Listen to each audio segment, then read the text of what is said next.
September 7th, 1191. The pre-dawn darkness along the Mediterranean coast hides an impossible nightmare. 20,000 crusaders stretch across 12 miles of burning sand between the sea and death, their column so thin that a single coordinated attack could slice it into helpless fragments. Every step south from Acre brings them deeper into Saladin's trap. The air shimmers at 110 degrees Fahrenheit by sunrise. Knights in 80 pounds of steel armor cook inside their mail like meat in an oven. Horses collapse every quarter mile, their riders forced to continue on foot or die where they fall. Picture this: you're a crusader knight, watching the horizon dance with heat mirages, knowing that somewhere beyond your vision, 30,000 Muslim warriors are positioning themselves for the killing blow. Richard the Lionheart's gamble defied every principle of medieval warfare, marching 20,000 men along a narrow coastal strip with hostile territory on one side and the sea on the other, violated the most basic rule of military survival: never trap yourself against an obstacle. Yet here he was, leading the largest crusader army, assembled since the disaster at Hattin 4 years earlier, stretched impossibly thin along the ancient road to Jaffa. The mathematics were terrifying. His column extended 12 miles from vanguard to rearguard, a distance so vast that a message took 2 hours to travel from front to back. At any given moment, half his army couldn't see the other half. If Saladin struck the center, the Crusaders would be fighting 3 separate battles with no hope of mutual support. But here's what the chronicles don't tell you. Richard had no choice. Behind them lay the smoking ruins of coastal fortifications that Saladin had systematically destroyed. Ahead waited Jaffa, the only port between Acre and Egypt capable of supplying a major army. Without Jaffa, the Third Crusade would starve to death within months. The English king had calculated that his 20,000 troops could reach the port in 5 days of forced marching. What he hadn't calculated was that Saladin would be waiting with the largest Muslim army assembled since the reconquest of Jerusalem. The enemy force shadowing their march was beyond comprehension. 30,000 warriors moved like a dark tide through the hills, paralleling the coast road. Saladin's host included 12,000 Turkish horse archers, whose composite bows could pierce mail at 200 yards. 8,000 Kurdish and Arab heavy cavalry carried lances that could punch through shield and body with a single thrust. 10,000 infantry and support troops completed an army that had crushed every Christian force it encountered for 4 consecutive years. The psychological warfare had already begun. Every morning, the Crusaders woke to the distant thunder of Muslim war drums echoing from the hills. Every evening, they watched signal fires bloom across the horizon like fallen stars. Saladin's commanders coordinating the movements of forces the Christians couldn't see or count. The heat was killing more crusaders than Muslim arrows. Men collapsed in their armor, dragged unconscious from the column by comrades who could barely walk themselves. Water sources had been poisoned or destroyed by retreating Muslim forces. The precious few wells they encountered produced brackish liquid that left men retching and weak. Richard himself rode at the column's center, his royal banner, a target visible for miles, constantly calculating distances, casualties, and time. His scouts reported the same terrifying intelligence hour after hour. Muslim forces closing from 3 directions, the trap tightening with every step south. On the morning of September 6th, everything changed. Crusader outriders reported that Saladin's entire army had moved to block the coastal road ahead. 30,000 warriors positioned themselves between the Christian army and Jaffa, cutting off the only route to salvation. The trap was complete. Richard faced an impossible choice: attack a force that outnumbered him 3-2 across open ground, where Muslim cavalry superiority would be decisive, or attempt a fighting withdrawal back to Acre through territory now swarming with enemy scouts.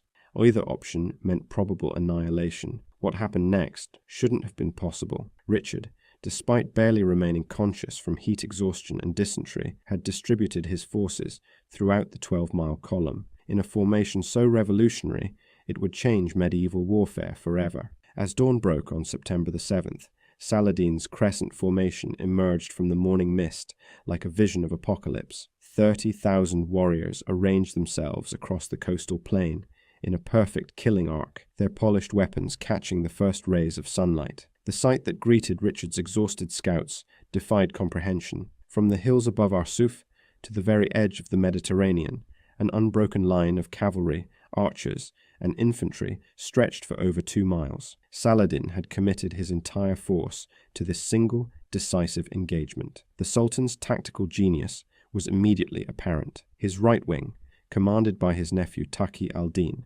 positioned 10,000 Kurdish cavalry on elevated ground that dominated the coastal road.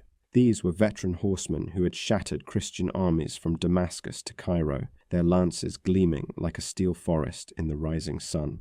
Saladin himself commanded the center with 8,000 Mamluk guards, the elite slave soldiers whose discipline and ferocity had become legendary across the Islamic world. Each Mamluk represented years of training and a fortune in equipment, warriors who knew no retreat and accepted no quarter. But it was the left wing that would prove most deadly. 7,000 Turkish horse archers spread across the plain like a dark tide, their composite bows capable of loosing 15,000 arrows per minute at maximum rate. Behind them moved 5,000 infantry carrying the black banners of jihad, volunteers who had traveled from across the Muslim world for the chance to drive Christianity from the Holy Land forever.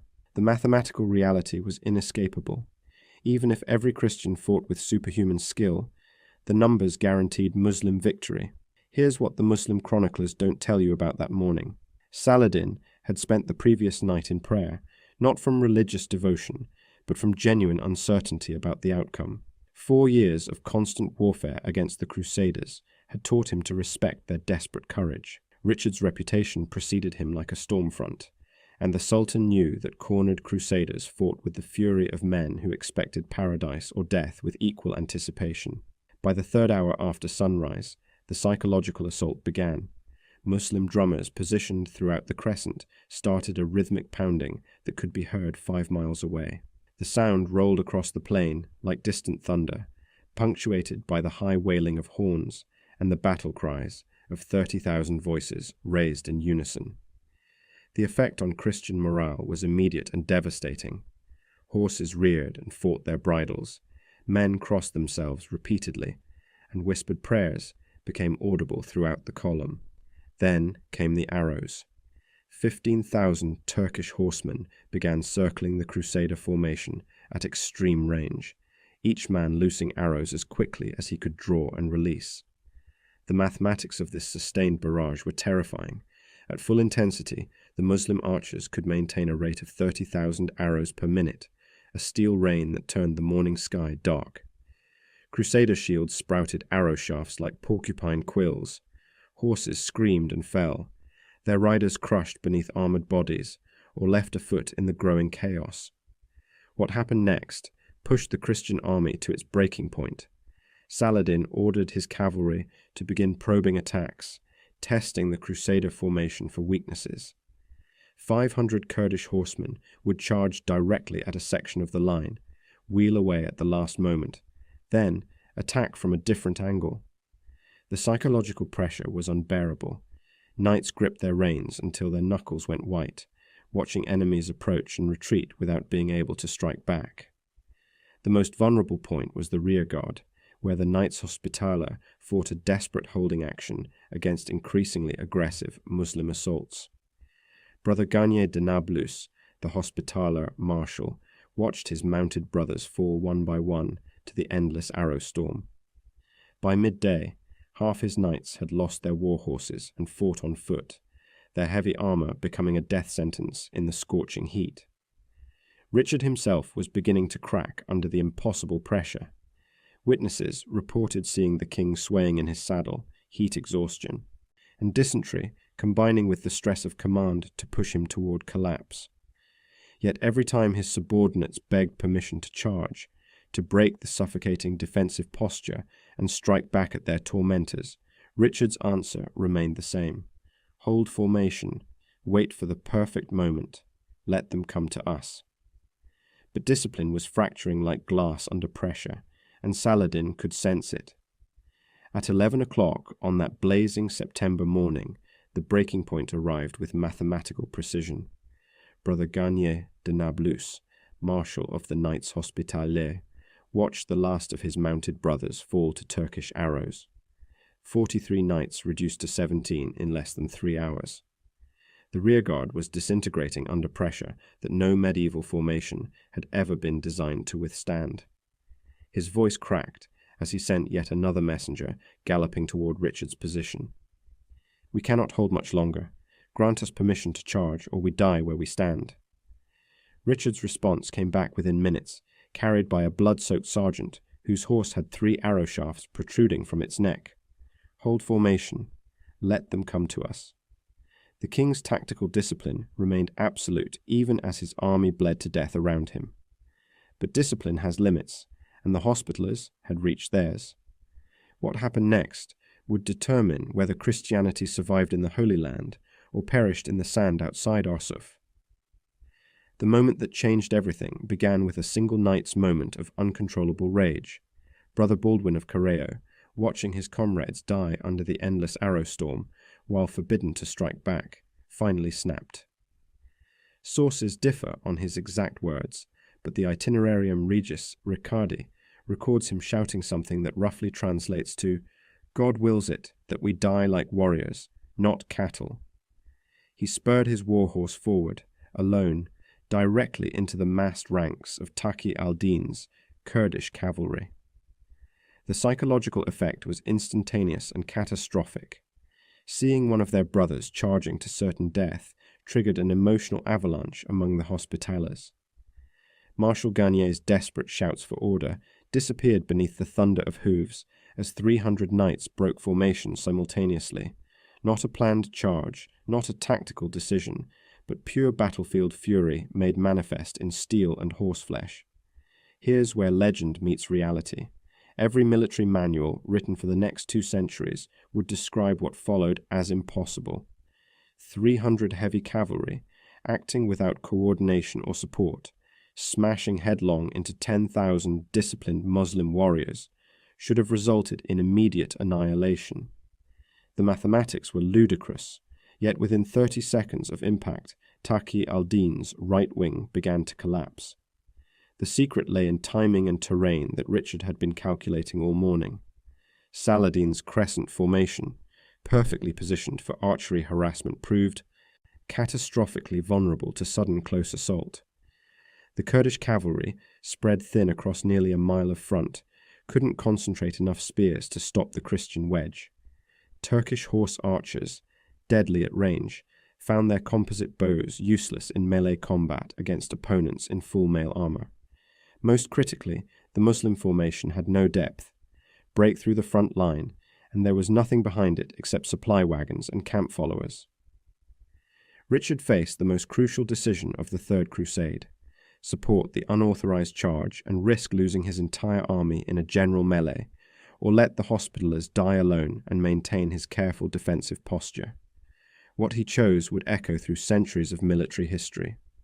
The king who had spent 4 years planning this moment, who had sacrificed thousands of lives to reach this perfect tactical position, who knew that one wrong decision meant the end of Christian presence in the Holy Land, had perhaps 30 seconds to choose between calculated survival and glorious suicide.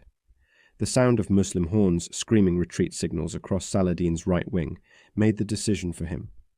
Taqi al-Din's 10,000 cavalry were not just retreating, they were fleeing in complete disorder. The sight of Kurdish veterans, conquerors of Damascus and Cairo, running from a handful of Christian knights created a psychological shockwave that rippled across the entire Muslim army. But Richard's real genius lay in what he did next. Instead of committing his entire force to pursue the broken enemy wing, he gave 3 sharp blasts on his war horn. Every Crusader knight knew that signal, had drilled with it for months during the march from Acre. 3 blasts meant one thing: controlled charge through designated gaps in formation. What followed would be remembered as 17 minutes of medieval warfare so perfect it seemed divinely inspired. The first wedge formation struck Saladin's center like a thunderbolt from heaven. 3,000 knights in perfect order, their lances forming an iron wall 20 horses wide, smashed into the Mamluk elite at full gallop. The impact could be heard 3 miles away. Horses screamed, steel shrieked against steel, and 8,000 of Islam's finest warriors discovered that 4 years of unbroken victory meant nothing against this new kind of warfare. Within 60 seconds, Saladin's impenetrable centre had been punched through like parchment. Richard himself led the central wedge, his royal banner streaming behind him as he carved a bloody path through the Mamluk ranks. The Lionheart's blade rose and fell with mechanical precision, each stroke calculated to kill or maim. His household knights followed in arrow formation, their lances finding gaps in Muslim armour with devastating accuracy. Behind them rode the flower of French nobility, 300 knights who had sworn to reclaim Jerusalem or die in the attempt. Their war cries echoed across the battlefield. Deus vult, God wills it. But the real devastation came from tactical innovation that Saladin had never encountered. The Templar wedge, 200 knights strong, struck the Muslim left wing at precisely the moment when Turkish horse archers were repositioning to avoid the central charge. Caught between formations, unable to use their bows effectively, the Turks found themselves fighting a close-quarters battle they were never trained for. European swords, designed to crush through mail and bone, made short work of the lighter armour favoured by horse archers. The mathematics of destruction were staggering. In the first 5 minutes of contact, 1,500 Muslim warriors lay dead or dying. The casualty exchange rate was catastrophic for Saladin's forces. Each fallen knight was immediately replaced by the man behind him, maintaining the wedge's momentum. Each fallen Muslim created a gap that allowed Christian lances to penetrate deeper into the formation. Saladin watched from his command hill as decades of careful recruitment and training disappeared in a storm of steel and horseflesh.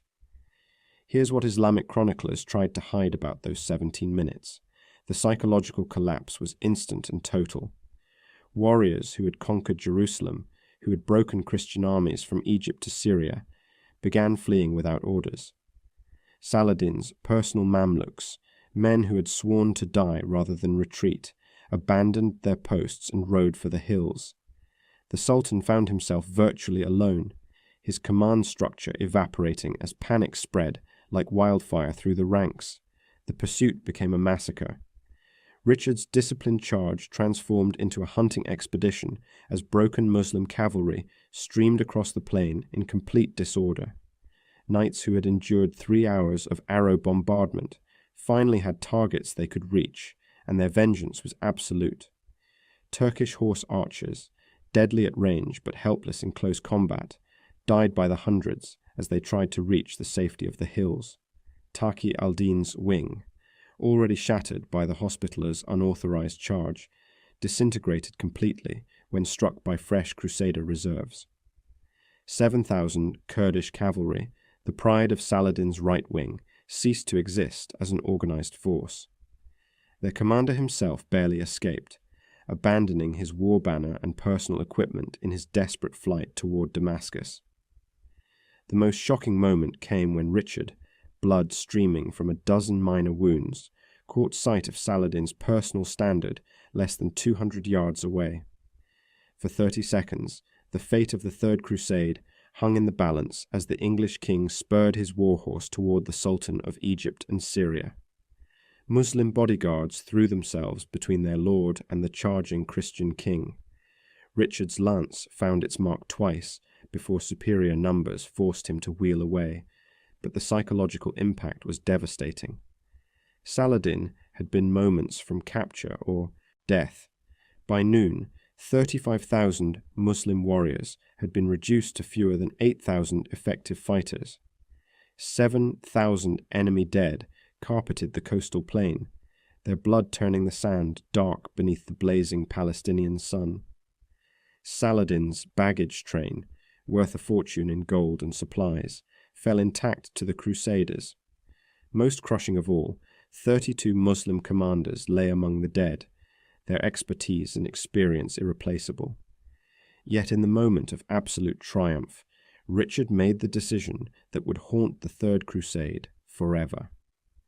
As his knights prepared to pursue the broken enemy army and finish Saladin once and for all, the Lionheart raised his banner and signalled halt.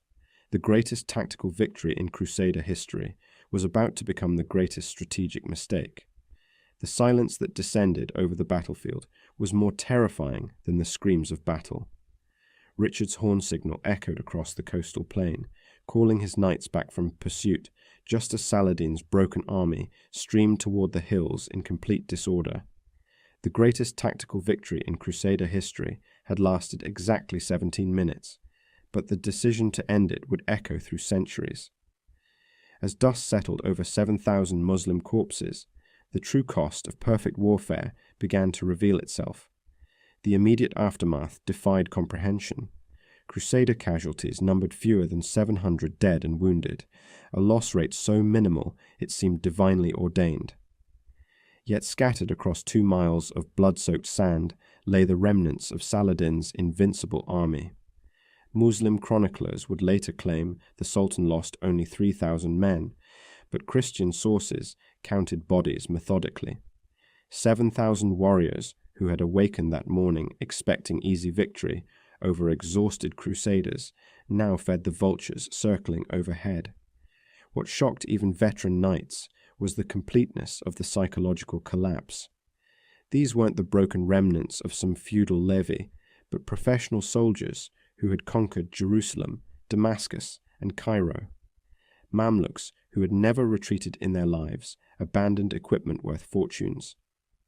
Turkish horse archers, masters of mounted warfare, threw down their composite bows and fled on foot. Most telling of all, 32 Muslim commanders lay among the dead, their leadership and experience irreplaceable. Brother Garnier de Nablus, whose unauthorized charge had triggered the avalanche, surveyed the wreckage with grim satisfaction. His Hospitallers had suffered 40% casualties during the morning bombardment, but their sacrifice had purchased something beyond price, proof that Saladin could be beaten in open battle. The marshal himself bore 3 arrow wounds and a lance thrust that had punched through his mail, yet he remained in the saddle, directing the collection of wounded and the systematic stripping of enemy dead. But here's what the chronicles don't reveal about Richard's fateful decision: to halt pursuit. The Lionheart had calculated that destroying Saladin's army completely would require at least 4 hours of hard riding across broken terrain. His knights were exhausted, their horses blown from the devastating charge. More critically, pursuing a broken enemy meant abandoning the captured baggage train, worth more than the annual revenue of most European kingdoms. Richard chose certain wealth over possible annihilation. The strategic implications became clear within hours. Saladin's escape with 8,000 survivors meant the Third Crusade's primary objective remained unfulfilled. Jerusalem still lay 40 miles inland, its walls intact and its garrison reinforced by the Sultan's retreating forces. The victory at Arsuf had eliminated one Muslim army, but Saladin commanded others. Egypt remained unconquered, Damascus unthreatened. Most crucially, the Sultan himself lived to fight another day. The psychological impact proved even more significant than the tactical result. For 4 years, Christian Europe had watched helplessly as Saladin rolled up Crusader territories like parchment. Hattin had established Muslim military superiority as an article of faith. Arsuf shattered that perception completely. Word of Richard's victory would reach London, Paris, and Rome within months, revitalizing support for the crusade and inspiring fresh recruitment drives across the continent. Yet among the Crusader leadership, doubt crept in like poison. Raymond of Tripoli, surveying the battlefield carnage, posed the question that would haunt Richard for the rest of his life. If we can slaughter them so completely in open battle, why do we not march directly to Jerusalem while they still reel from this defeat? The king's response revealed the strategic paralysis that would define the remainder of the Third Crusade. We are too few to besiege the Holy City while Saladin's field army remains intact. The cruel mathematics were inescapable. Richard could win every battle, but he could not win the war. Saladin would learn from Arsuf, avoiding pitched battles while bleeding the Crusaders through attrition and harassment. The Sultan had lost an army, but preserved his kingdom. The Lionheart had achieved the impossible, but gained nothing beyond a single day's glory. As evening fell over the coastal plain, Smoke from burning enemy equipment filled the air with the acrid smell of victory turned Pyrrhic. The king, who had crushed 30,000 warriors in 17 minutes, discovered that some triumphs contained the seeds of ultimate defeat. The ripple effects of those 17 minutes would determine the fate of Christianity in the East for the next 7 centuries. Within days of the victory, Richard's army captured Jaffa without resistance, establishing the crucial supply base he had risked everything to obtain. But Saladin, bloodied and humiliated, had learned the lesson that would ultimately save his empire. Never again would he offer pitched battle to concentrated crusader forces. The Sultan, who had built his reputation on military audacity, transformed overnight into a master of defensive warfare and strategic patience. The tactical revolution unleashed at Arsuf spread across medieval Europe like wildfire. Richard's coordinated wedge formations, combining disciplined infantry with precisely timed cavalry charges, became the template for every major military power. The Swiss pike squares that would dominate European battlefields for the next 3 centuries traced their lineage directly to the formations that shattered Saladin's army. Military academies from Paris to Vienna still study the Lionheart's perfect timing, the way he transformed a desperate defensive action into crushing offensive victory through sheer force of will and tactical genius. Yet the strategic consequences proved devastating for Christian ambitions. Saladin's survival at Arsuf allowed him to implement the scorched earth campaign that would strangle the Third Crusade. Instead of seeking decisive battles he knew he would lose, the Sultan bled the Crusaders through constant harassment, supply interdiction, and psychological warfare. Richard's perfect tactical weapon proved useless against an enemy who refused to fight. The king, who could destroy 30,000 warriors in minutes, found himself helpless against thousands of individual raiders who struck at dawn and vanished into the desert. The psychological impact cut both ways. Arsuf entered Christian mythology as proof that faith and discipline could overcome impossible odds, inspiring recruitment drives that drew tens of thousands of volunteers to subsequent crusades. Yet it also taught Muslim commanders that Western heavy cavalry, properly deployed, was nearly unstoppable in open battle. This lesson shaped Islamic military doctrine for generations, emphasizing mobility, defensive positions, and avoiding the kind of concentrated assault that had proved so catastrophic. Here's the cruel irony that haunts military historians. Richard's mercy at Arsuf, his decision to preserve his army rather than pursue total victory, made strategic sense but guaranteed ultimate failure. The king, who understood battlefield tactics with scientific precision, proved incapable of strategic thinking beyond the immediate engagement. By saving Saladin's life, he condemned Jerusalem to remain in Muslim hands for another 700 years. When the Ottomans finally fell in 1917, British officers entering the Holy City carried maps drawn from Richard's reconnaissance reports. The human cost became clear only in retrospect. Those 700 Crusader casualties represented irreplaceable military expertise that could never be rebuilt. Each fallen knight had required years of training and equipment worth more than most villages.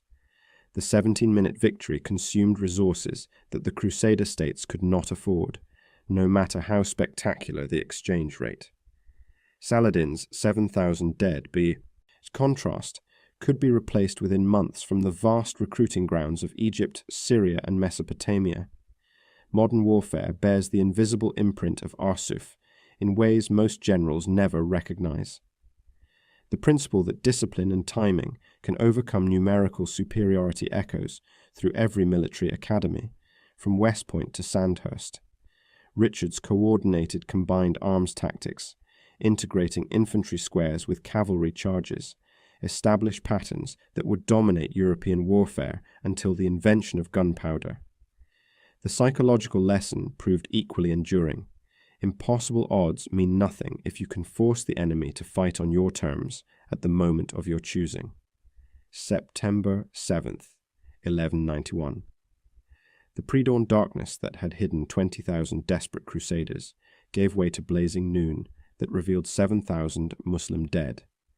Yet the king who achieved the impossible, who crushed Saladin's finest warriors in 17 minutes of perfect warfare, discovered that some victories are too complete to be strategic.